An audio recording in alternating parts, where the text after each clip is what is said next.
Bismillahirrahmanirrahim. Assalamualaikum warahmatullahi wabarakatuh.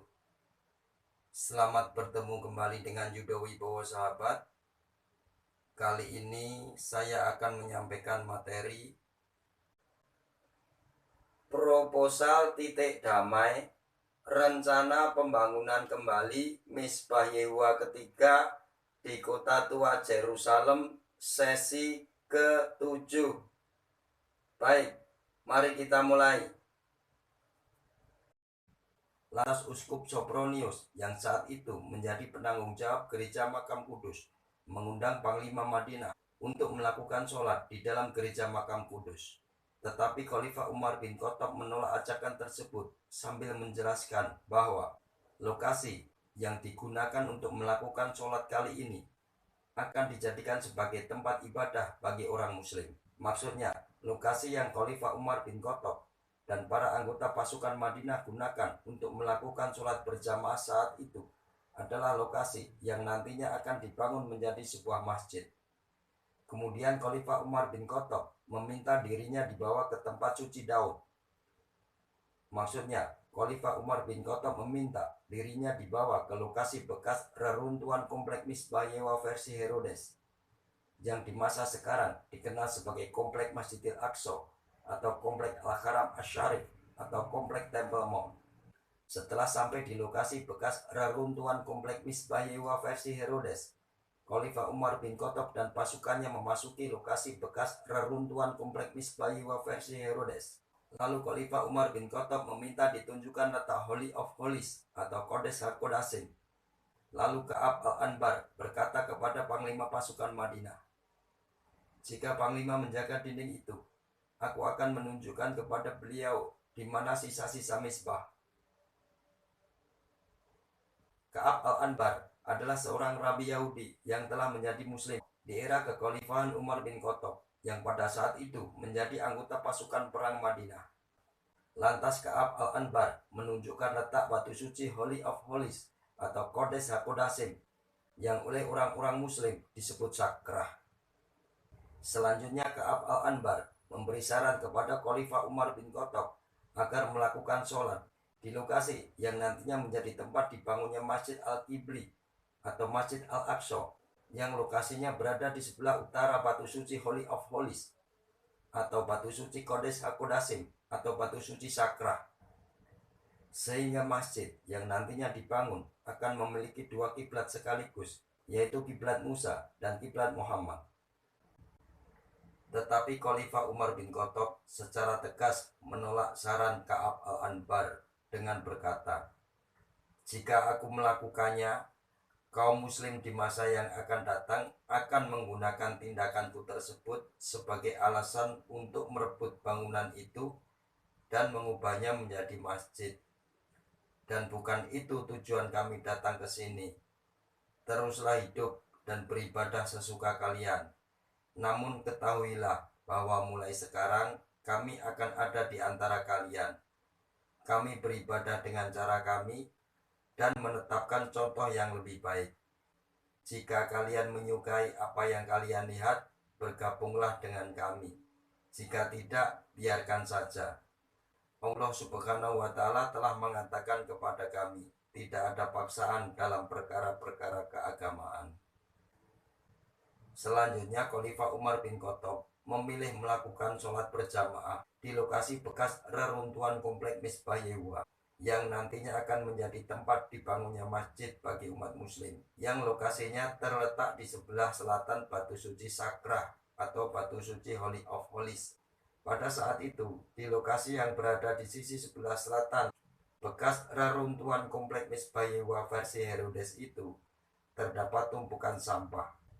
Lantas dibantu oleh pasukannya, Khalifah Umar bin Khattab mulai membersihkan sampah serta debu-debu yang terdapat di sisi selatan reruntuhan komplek Misbah Yehuwa versi Herodes untuk melakukan sholat berjamaah di lokasi tersebut. Di lokasi yang letaknya di sebelah selatan batu suci sakrah atau batu suci Holy of Holies atau batu suci Kodes HaKodasim itulah Khalifah Umar bin Khattab membangun sebuah masjid yang sampai sekarang dikenal dengan nama Masjid Al-Qibli atau Masjid Al-Aqsa.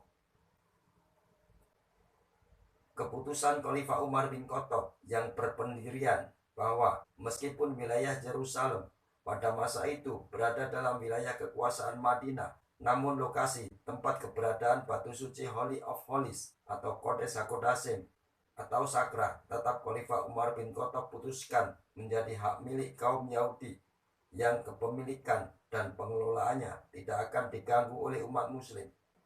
Tentu sangat menyenangkan umat Yahudi yang ada di masa itu.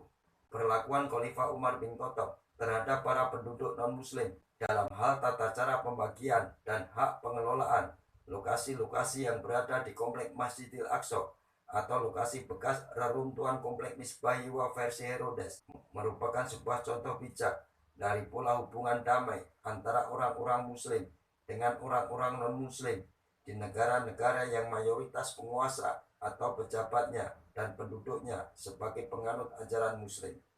Ide tentang tata cara kehidupan yang tetap rukun dan damai dalam sebuah masyarakat yang penduduknya sebagai penganut ajaran agama yang berbeda-beda, atau ide tentang kebinekaan dalam masalah keagamaan secara luas yang ditegakkan oleh Khalifah Umar bin Khattab tetap ditegakkan oleh Raja Muawiyah.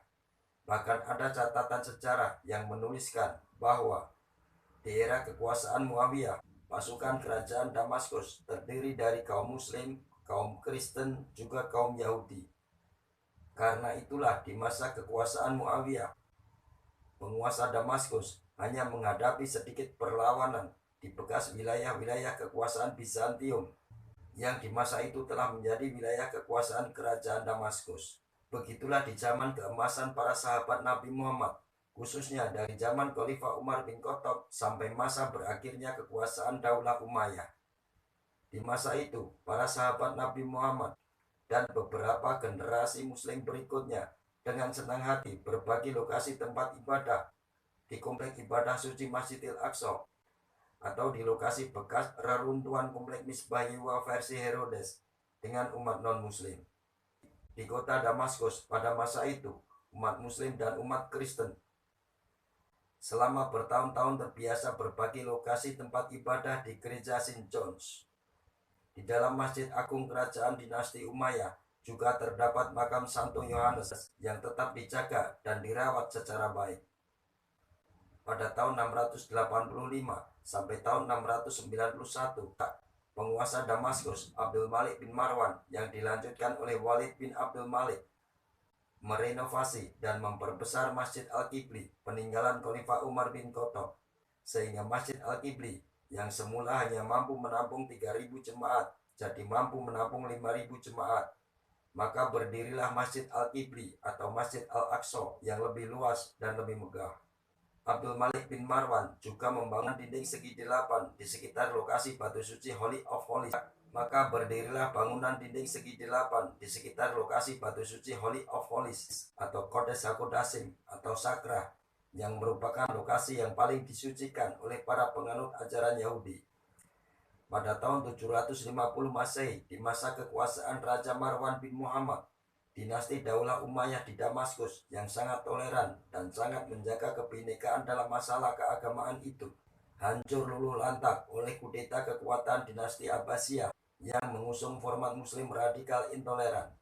Para penguasa dinasti Abbasiyah menilai para penguasa dinasti Umayyah yang menegakkan prinsip kebinekaan dalam masalah keagamaan atau menegakkan prinsip kerukunan antar umat beragama bagi penduduknya itu dicap sebagai para penguasa fasik yang harus dihancurkan. Pada masa kekuasaan dinasti Abbasiyah, bangunan Al-Sakra yang semula hanya berupa dinding keliling tidak beratap dibuatkan kubah, maka bangunan itu dikenal dengan nama Kubah Al-Sakra. Pada masa wilayah Palestina berada dalam kekuasaan dinasti Seljuk dan dinasti-dinasti Muslim selanjutnya, orang-orang non-Muslim yang berada di wilayah kekuasaan para raja-raja Muslim mulai mendapat perlakuan rasisme dalam masalah agama, dan orang-orang Yahudi, orang-orang Nasrani, serta orang-orang non-Muslim yang menjadi penduduk di kerajaan-kerajaan yang rajanya beragama Muslim mulai mendapat perlakuan rasisme dan mulai dipersulit pada saat akan melakukan ibadah keagamaan di tempat-tempat ibadah mereka.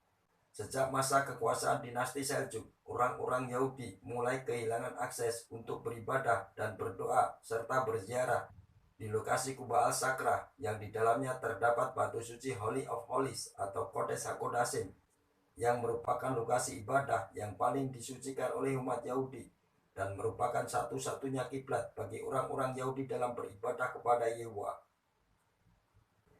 Di masa kekuasaan pasukan salib Eropa, bangunan Kuba al-Sakra dikenal dengan nama Dome of the Rock. Di masa sekarang, komplek Kuba al-Sakra atau Dome of the Rock dan semua lokasi yang berada di bekas reruntuhan komplek Misbah Yehovah versi Herodes, hampir semua lokasinya diklaim sebagai milik orang-orang Muslim dan dijadikan sebagai tempat suci serta dijadikan sebagai tempat ibadah bagi orang-orang Muslim, kecuali tembok ratapan. Berikut saya sampaikan perlunya seruan kepada umat Muslim untuk kembali mentaati ayat-ayat Al-Quran dan hadis Nabi Muhammad dalam perkara tata cara pembagian dan tata cara pengelolaan lokasi komplek ibadah suci Masjidil Aqsa atau lokasi bekas reruntuhan komplek Misbah Yehovah versi Herodes atau Temple Mount atau Al-Haram Asy-Syarif yang berada di kota tua Yerusalem. Para muslim yang ada di masa sekarang harus memahami bahwa melalui surat Al-Isra ayat 1, Tuhan sudah menubuatkan bahwa nantinya masjid yang berada di komplek ibadah suci Masjidil Aqsa yang pada saat surat Al-Isra ayat 1 diturunkan itu belum dibangun oleh kaum muslim menjadi sebuah masjid, merupakan lokasi terjauh dari wilayah Ka'bah yang berada di Mekah ke arah bekas reruntuhan komplek Misbah Yehovah versi Herodes yang boleh dijadikan sebagai bangunan masjid bagi kaum muslim atau boleh dijadikan sebagai tempat ibadah bagi umat muslim. Terima kasih sudah mengunjungi channel YouTube kami.